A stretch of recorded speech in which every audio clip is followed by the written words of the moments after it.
In my last video, more than 1 month ago, we talked about mating.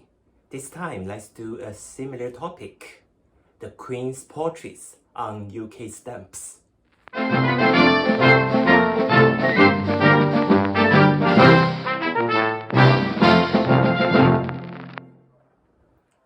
First, let me add some information from my last video. Last time I said UK's first self-adhesive stamps were issued in 1993, but in the comments, DW told me the first self-adhesives with matching portraits were actually issued in 1974.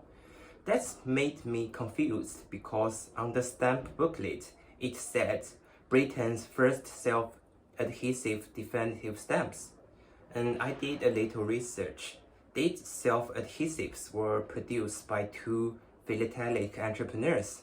They were produced in late 1973 and first issued on 20th February 1974, the exact date of the 10th anniversary of the Sierra Leone self-adhesive issue, the world's first self-adhesive stamps.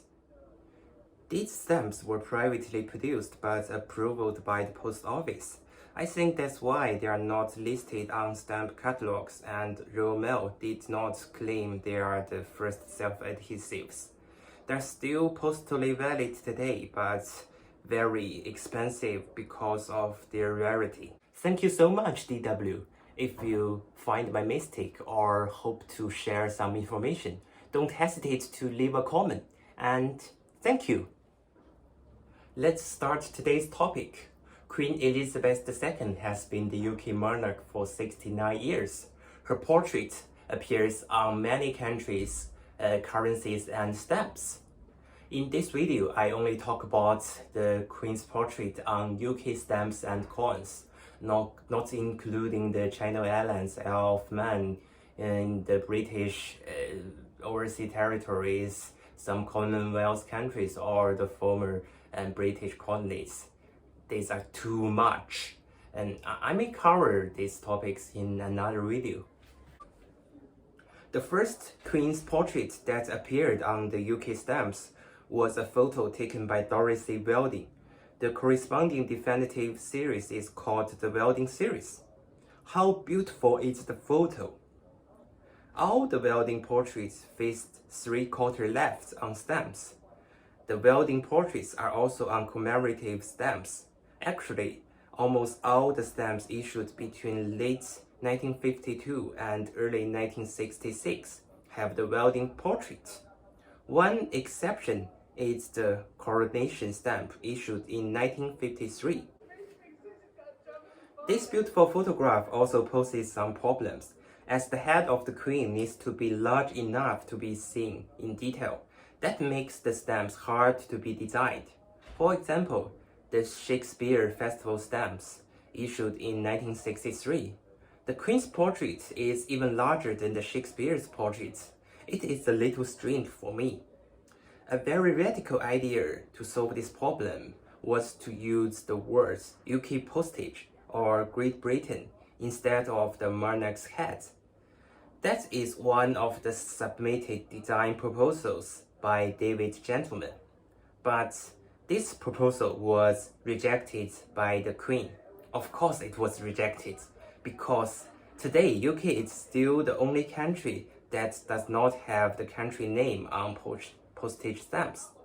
The then Postmaster General Tony Benn was not happy with it.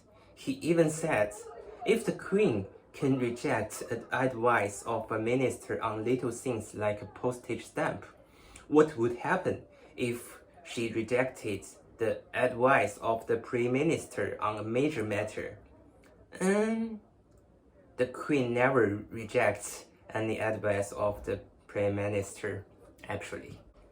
Finally, a compromise proposal was approved.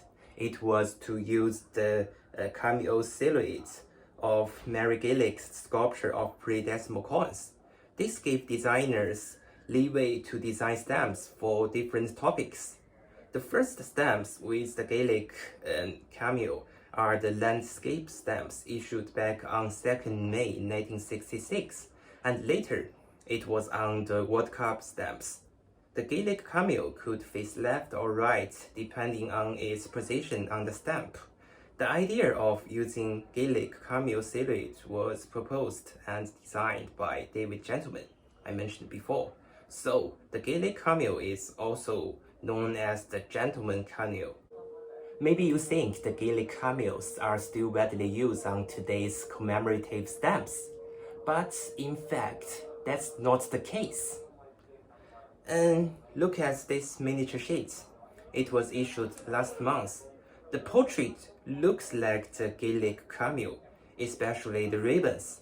But if you look really carefully, you can find there are different silhouettes. This one is actually matching, not the matching on the definitive stamps I mentioned in my last video.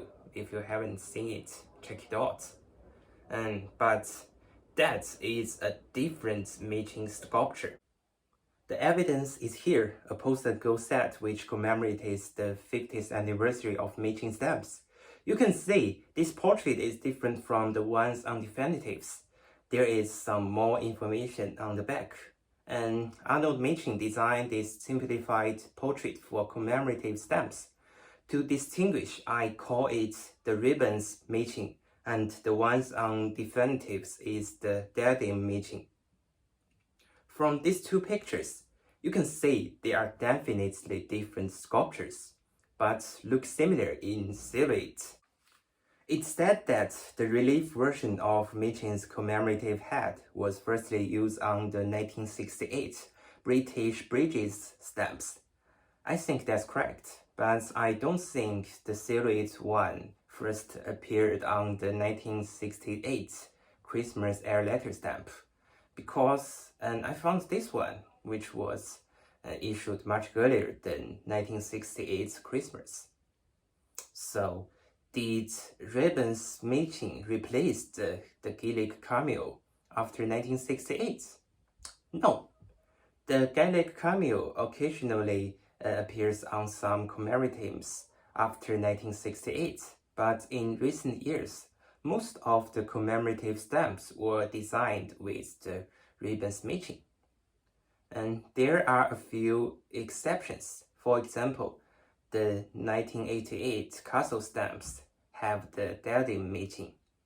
And sometimes the stamps already have a queen's photo, and it is no need to add an additional cameo. Here is an exception of the exceptions. This commemorative, the Queen's 90th birthday, has both the Queen's photo and the ribbons matching silhouette. Okay, I think I have covered all kinds of Queen's hat on UK stamps, and including the matchings in my last video. And now let's take a quick look at the coins. And it is much simpler, just 5 types. First is the Mary Gaelic portrait coin I have mentioned before, and it was first issued in 1953. The second one, the matching portrait coin. Yes, matching again, but different from the portraits on stamps.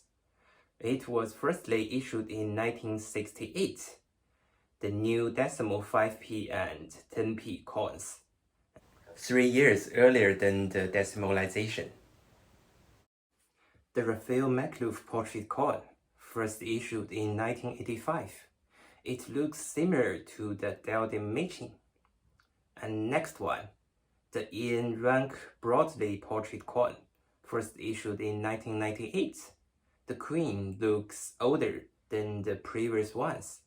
As Rank Broadley said, there is no need to disguise the maturity of the queen's years. There is no need to flatter her. She is a 70-year-old woman with poise and bearing. Well said and well done. And this coin is still quite common today. And the latest one is the 2015 Joy Clark portrait. He was only 34 in 2015. The youngest designer ever to create a definitive coinage portrait of the Queen. The portraits on stamps and coins are something you see every day but tend to overlook. I don't think any country would put a random portrait of a monarch or president on their stamps and currencies.